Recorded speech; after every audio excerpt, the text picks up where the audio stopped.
aquí está ya conmigo la doctora especialista en medicina interna y cardiología, Yamila Bauset, para hablar de un tema importantísimo. La Organización Panamericana de la Salud estima que para el año 2030 casi 23 millones de personas en el mundo van a fallecer a causa de alguna enfermedad cardiovascular. De hecho, las enfermedades cardiovasculares son la principal causa de muerte entre los adultos mayores de 60 años.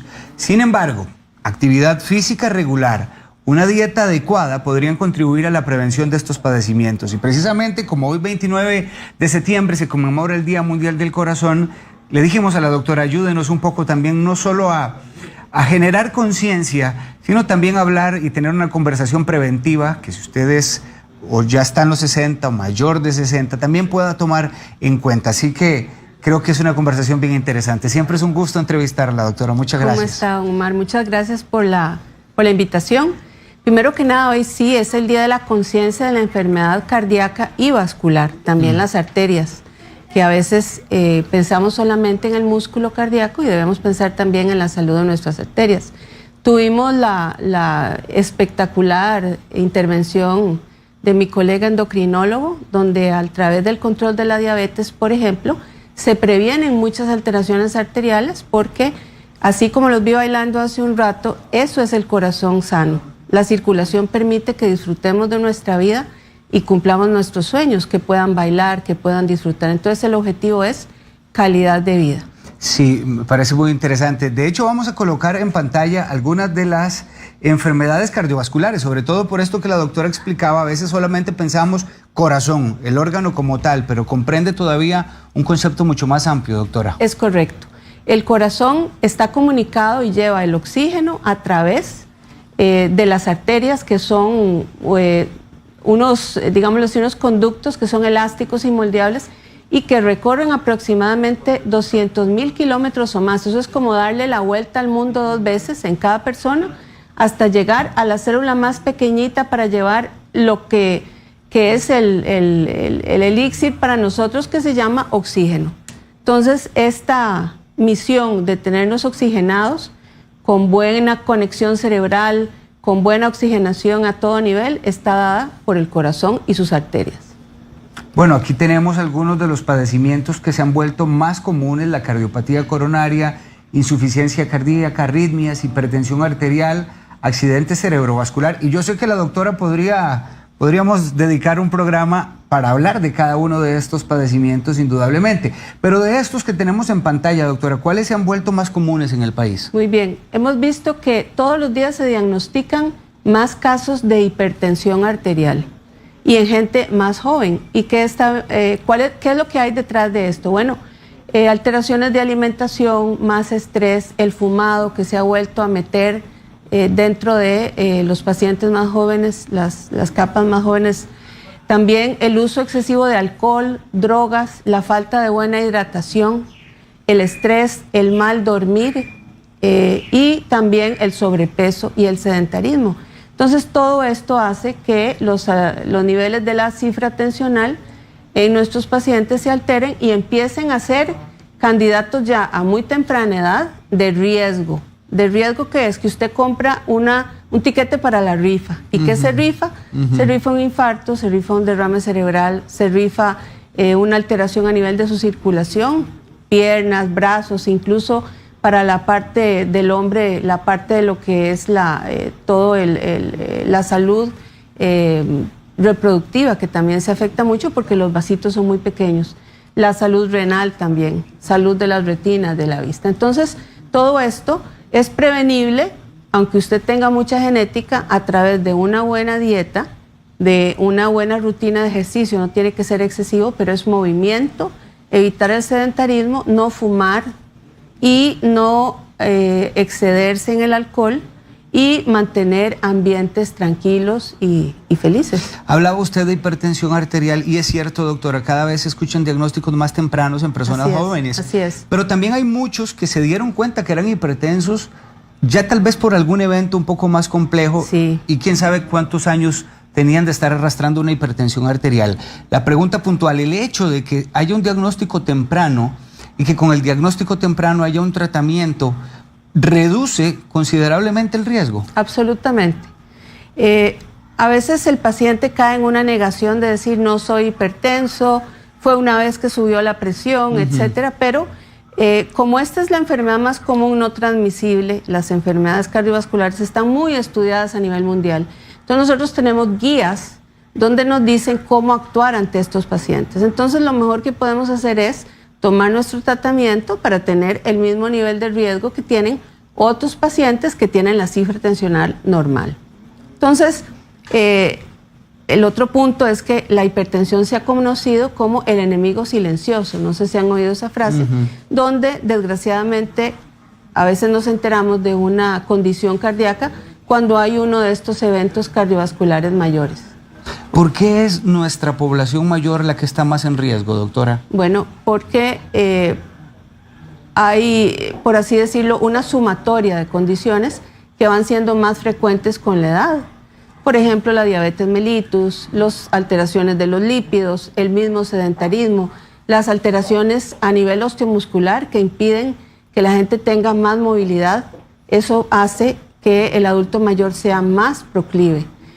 Alteraciones también del ácido úrico, trastornos de la tiroides, trastornos alimentarios, hace que también esto hace al adulto mayor más proclive. Pero escucha uno, doctora, ahora que estábamos leyendo el encabezado de la entrevista, que con 60 años ya una causa cardiovascular figura dentro de los principales motivos por los que el costarricense muere. Sí.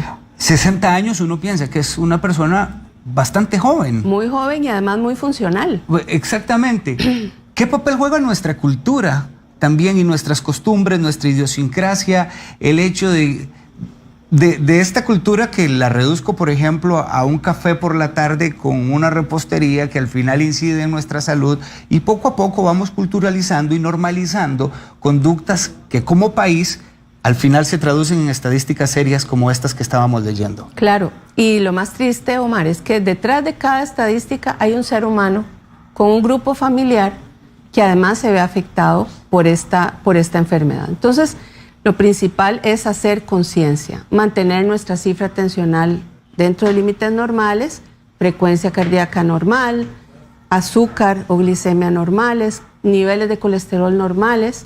Esto nos ayuda muchísimo y también está en nuestras manos no fumar definitivamente, hacer actividad física y tratar de bajar el estrés. A veces nuestra vida diaria nos trae una serie de condiciones en las cuales tenemos que salir adelante con muchas situaciones, pero tenemos que tener la calma de ir una a una porque, como dicen los rótulos en todas las carreteras del mundo, y recordemos que la vida es un camino, es mejor llegar tarde que no llegar nunca. Y a veces esa angustia y ese estrés por hacer, por una serie, por cumplir, empieza a deteriorar la calidad de vida de la gente. Y entonces esto hay que tomarlo en cuenta. ¿Qué síntomas, doctora, puede experimentar un paciente que le hagan sospechar que no hay algo que ande bien en su salud cardiovascular? Muy bien, y esto es algo muy interesante. Recordemos que el principal propósito de la circulación, de la cardiocirculación, es llevar oxígeno a todos los tejidos. Entonces, síntomas que tengan que ver con que no nos estamos oxigenando bien. Por ejemplo, si empezamos de arriba para abajo, dolores de cabeza y sobre todo en el adulto mayor, pérdidas de a dónde iba, se me olvidó qué era lo que iba a hacer, no encuentro la frase, no encuentro la palabra alteraciones a nivel visual nuevas, súbitas, deterioro de la vista, alteraciones en el oído, pititos que a veces acompañan el dolor de cabeza, dolores, por ejemplo, en el cuello o la mandíbula que tienen que ver con el ejercicio o con el estrés emocional, tanto positivo como negativo, palpitaciones, sentir que el corazón va más rápido o sentir el corazón ya per se no debería sentirse, normalmente no lo percibimos. Ya debería ser un síntoma. Es correcto.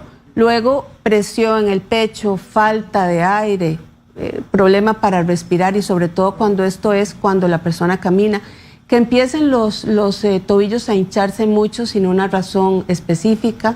Esos son síntomas. Dolor atrás en la espalda cuando camina, son síntomas que nos pueden alertar de que estamos perdiendo oxígeno porque a lo mejor nuestro corazón no está bombeando bien o nuestras arterias tienen alguna obstrucción o rigidez donde no pueden llevar ese oxígeno a los tejidos.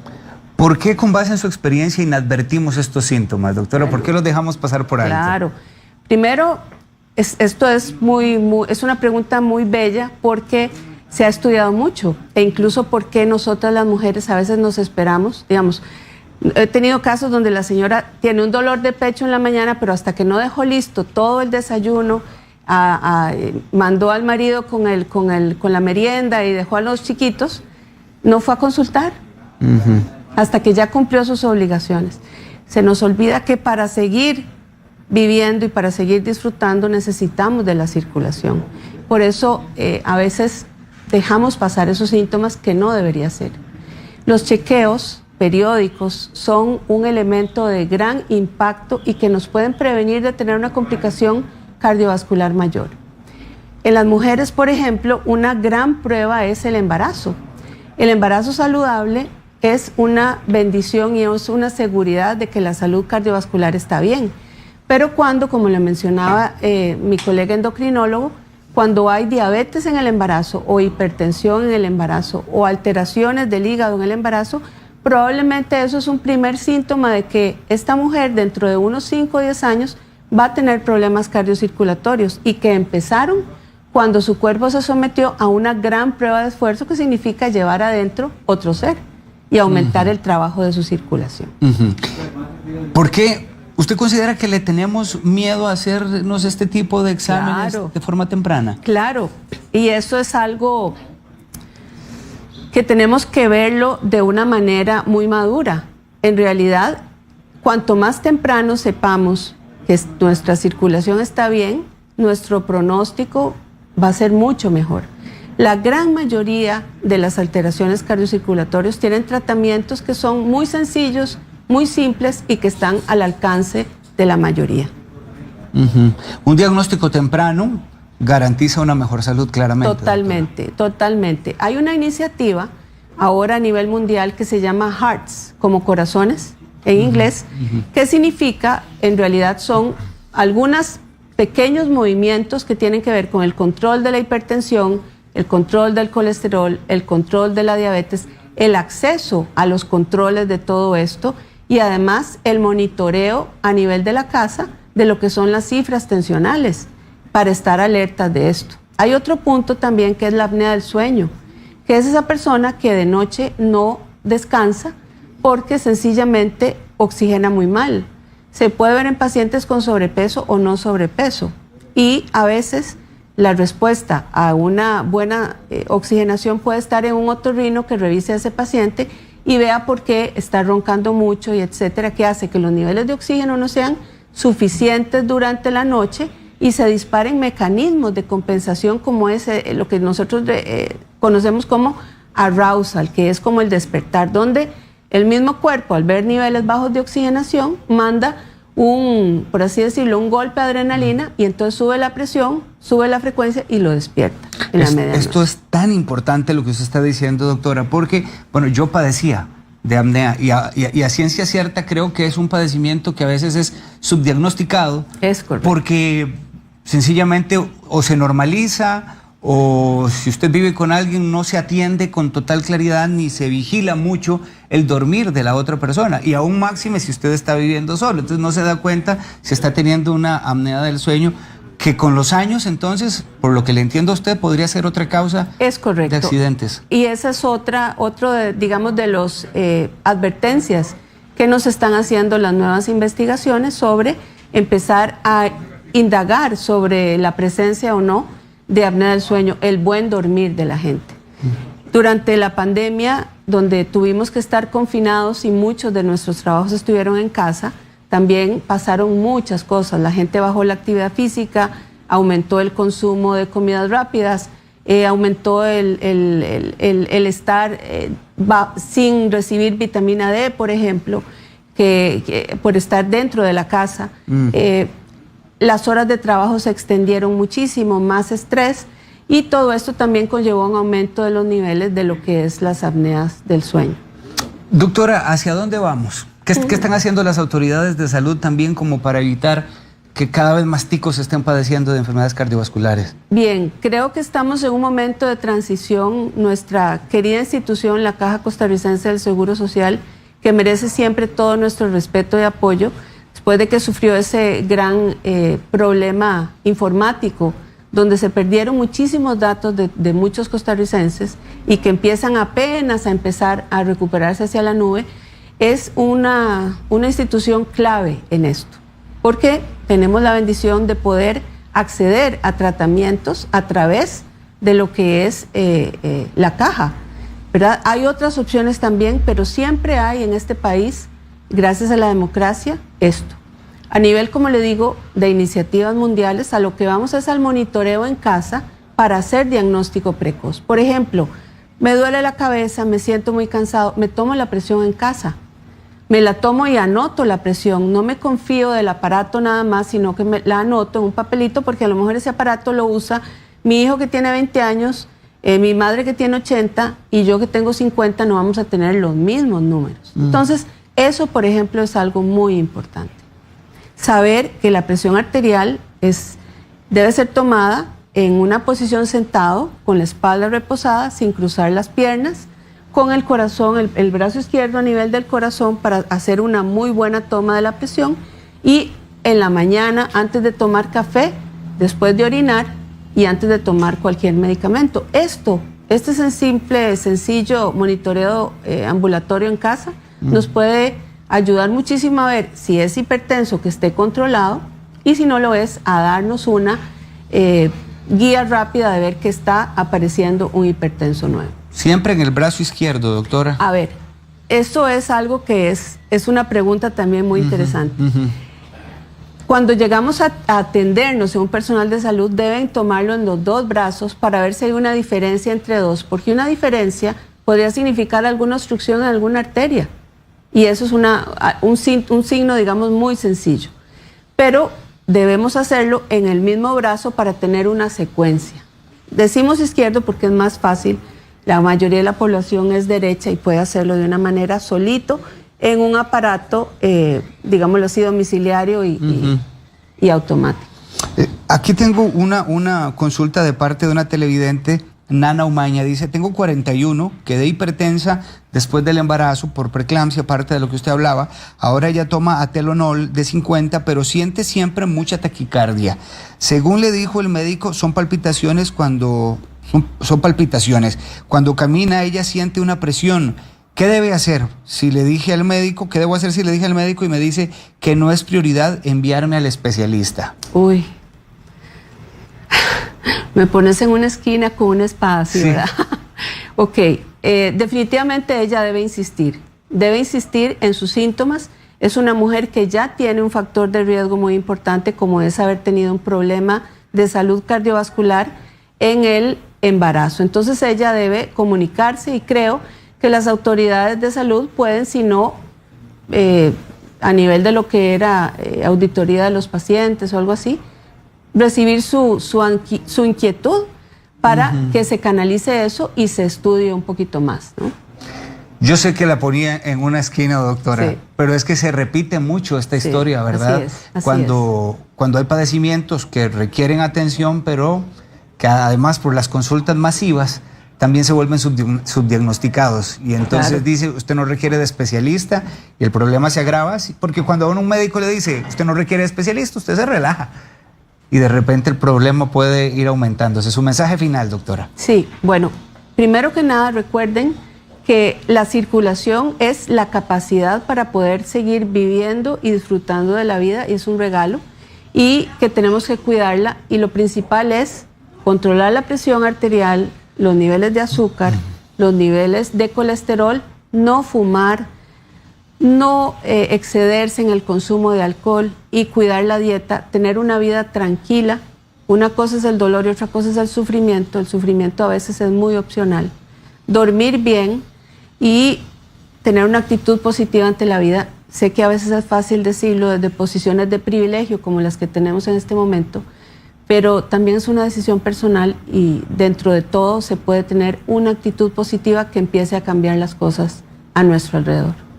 Gracias. Ella es la doctora Yamila Baucit, es especialista en medicina interna, cardióloga. Le voy a dejar números de teléfono al 2101-4041.